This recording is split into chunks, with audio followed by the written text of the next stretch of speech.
Hi అండి. అందరు ఎలా ఉన్నారు? అందరికీ వందనాలండి. ఈరోజు శనివారం కదా, మీ అందరితో మాట్లాడాలని చాలా ఆశపడ్డాను.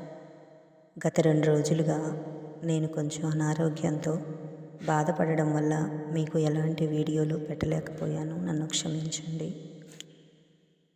మీరు నా కోసం ప్రార్థించారని నాకు తెలుసు. మీ ప్రేమకు చాలా ధన్యవాదాలండి. ఈరోజు మనం దేవుని వాగ్దానం నుండి ఒక మంచి మాటను ధ్యానిద్దాము.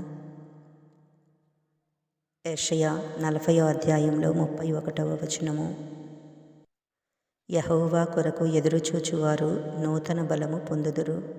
వారు పక్షిరాజుల వలె రెక్కలు చాపి పైకి ఎగురుదురు. అలయక పరుగెత్తుదురు, సొమ్మసిల్లక నడిచిపోవుదురు. మన జీవితంలో ఎప్పుడైనా అనారోగ్యం, కష్టాలు లేదా బలహీనతలు వచ్చినప్పుడు మనం చాలా నీరసించిపోతాం. కానీ మన దేవుడు నమ్మతగినవాడండి. మనం ఆయన వైపు చూసినప్పుడు ఆయన మనకు కొత్త బలాన్ని ఇస్తాడు. నా ప్రియమైన సహోదరి సహోదరులారా, నా అనారోగ్యం సమయంలో నాకు కూడా ఈ వాగ్దానం ఎంతో ధైర్యాన్ని ఇచ్చింది. మీలో కూడా ఎవరైనా అనారోగ్యంతో లేదా ఏదైనా సమస్యతో బాధపడుతున్నారా? చింతించకండి. ఈరోజు దేవుడు మీకు కూడా కొత్త శక్తిని ఇవ్వబోతున్నాడు. పక్షిరాజు తన పాత రెక్కలను మార్చుకుని కొత్త రెక్కలతో ఎలా ఆకాశానికి ఎగురుతుందో, అలాగే మీరు కూడా మీ బలహీనతను దాటి విజయం సాధిస్తారండి.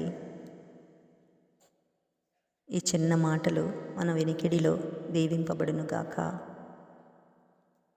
ఆమేన్. మనం ప్రార్థన చేసుకుందామండి. ప్రార్థనలో ఏకీభవించండి. ప్రార్థన.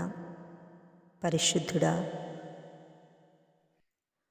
మాకు కొత్త బలాన్ని ఇచ్చే దేవా, ఈ వీడియో చూస్తున్న ప్రతి ఒక్కరిని, వారి కుటుంబాలను మీరు దీవించండి. ఎవరైతే అనారోగ్యంతో బాధపడుతున్నారో వారిని మీ గాయపడిన హస్తాలతో తాకి స్వస్థపరచండి తండ్రి.